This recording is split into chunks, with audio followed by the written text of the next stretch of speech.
Okay, we're speaking about Avos Hashem.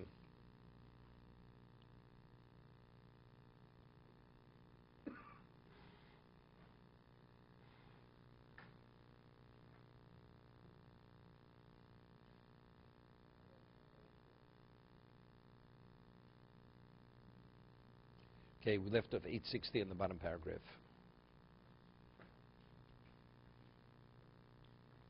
Right, we left off with Eov. The son comes to Hashem, and he says to Hashem, Eov,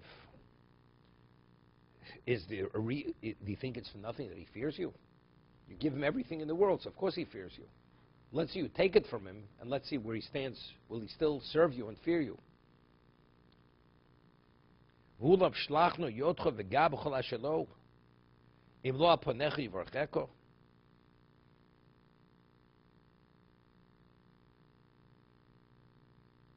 Klomer who has kesocher imcho bavoso yiroso oscho lokach mechirok for olam behono. Yeah, he's like a trader in his love and fear of you. In exchange for these, he has received worldly honor and wealth. You've given him everything in the world, so why shouldn't he love you or fear you? Ach pasik bimenu mashachananto mitol solom. You should cease from him what you were gracious to him from all the benefits of the world. And if he still remains steadfast, his fear and his love for you, that proves that he's what? That he's faithful regarding his love. HaKadosh Baruch Hu says to the Satan, you can do with him whatever you want. Meaning, test him.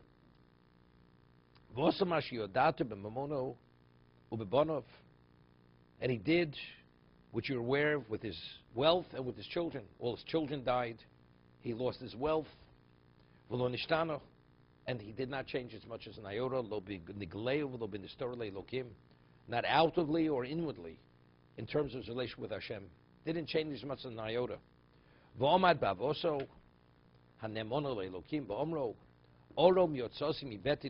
what we left off yesterday. I left the womb of my mother naked. And I'm returning there naked. Hashem Nosan, Hashem Lokoch, Hashem Vorach. This is what he said when the whole world collapsed on him. So he wasn't affected as much as an iota. Eov. Yeah. I'm not sure. No, I'm not an expert in Eov, so I couldn't tell you. Okay. Seems to be your... What? It has nothing to do with being a Jew. He's speaking about Avos Hashem over here. There's a question whether he even existed. Right? It's just that it's like, yeah, that's all it is. Voma bori l'soton, hasamto libcha la'avdi Eov.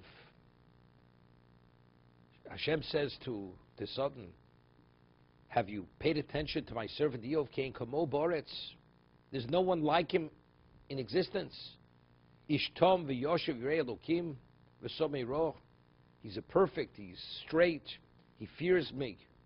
He's removed himself from all evil. V'omar, or bad, or v'chol asher li'ish yitein bad nafsho. He says, limb shields the limb, all that a man has, he will give up to save his life. Ulam shlachnu yotcho v'gal atzmo vel b'soro. Imlo panechi varcheko. Similar to what we had. Omar harbi b'nei odom misnadvim b'mamonim n'sheim v'neim k'dei lishma gufam. This is a Gemara in Rosh Hashanah. It says by the son of Esther. He was a Jew. Son of Esther.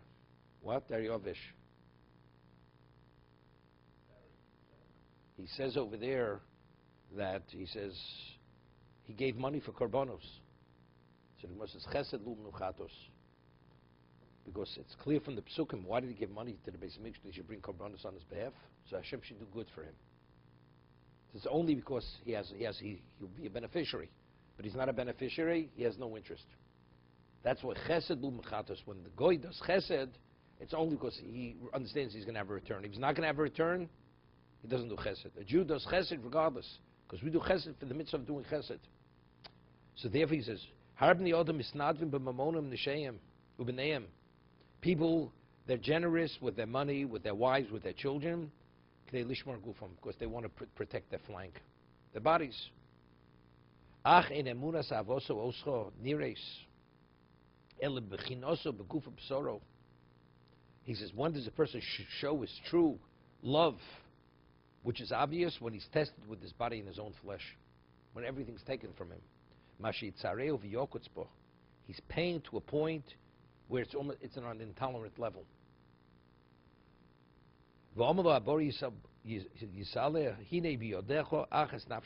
says, you're permitted to do anything to him up to the point of taking his life.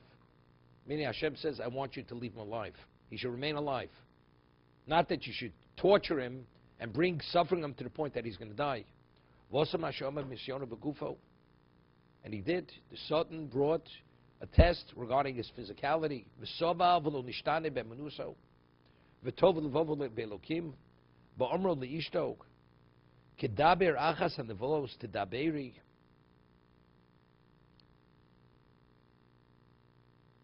Will you talk as one of the vulgar women might talk?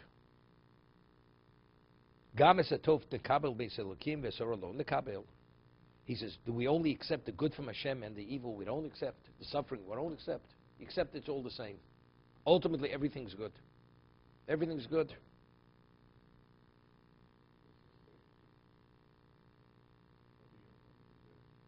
No question. Let's talk about it. What is, the Gemara says in Brachos, there's such a thing known as Yisur Shalavo. What's Yisur Shalavo? When a person normally suffers, it's an atonement. That's a rehabilitation. Let's say a person doesn't need it. So what does he suffer?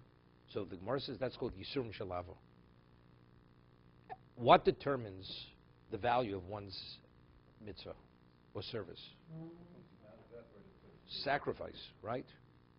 It shows your level of dedication. If we say Fum Tzara Agro, based on the Tzar is Agro, Mishnah says in Pirkei Avos, right? Based on the pain, that determines the reward. The more difficult it is, it shows a greater level of dedication. So if, let's say the tzaddik would do everything naturally, with ease, no problem. So it minimizes the value of his avoda. So what does Hashem do?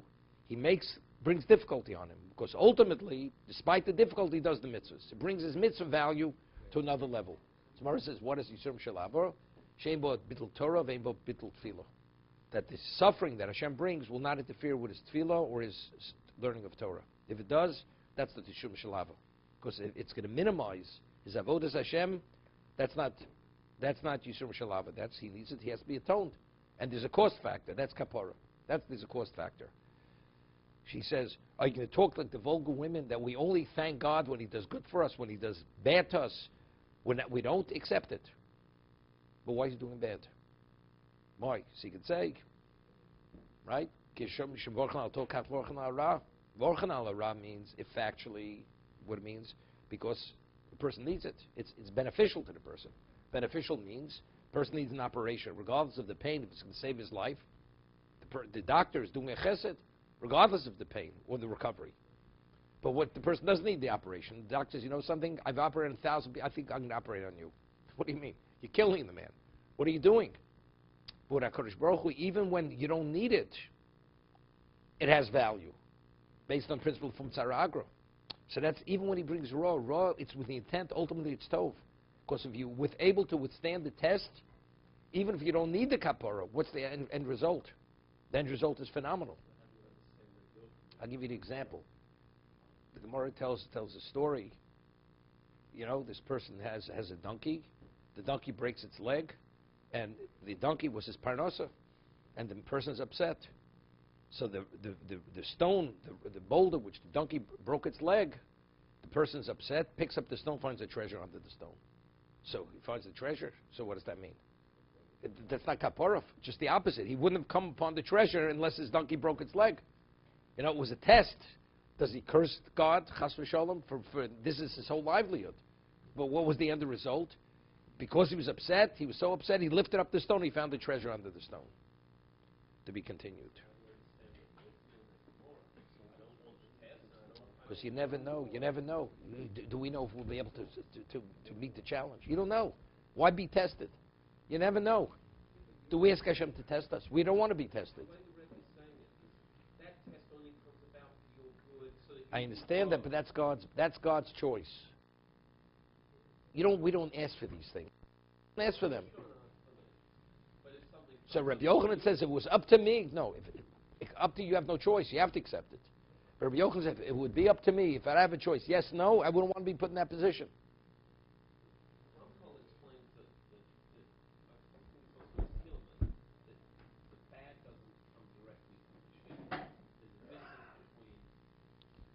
Okay, it's a vacuum. It's a whole different thing.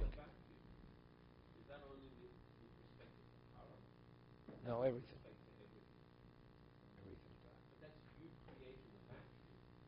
Okay, it's a whole long discussion. Okay.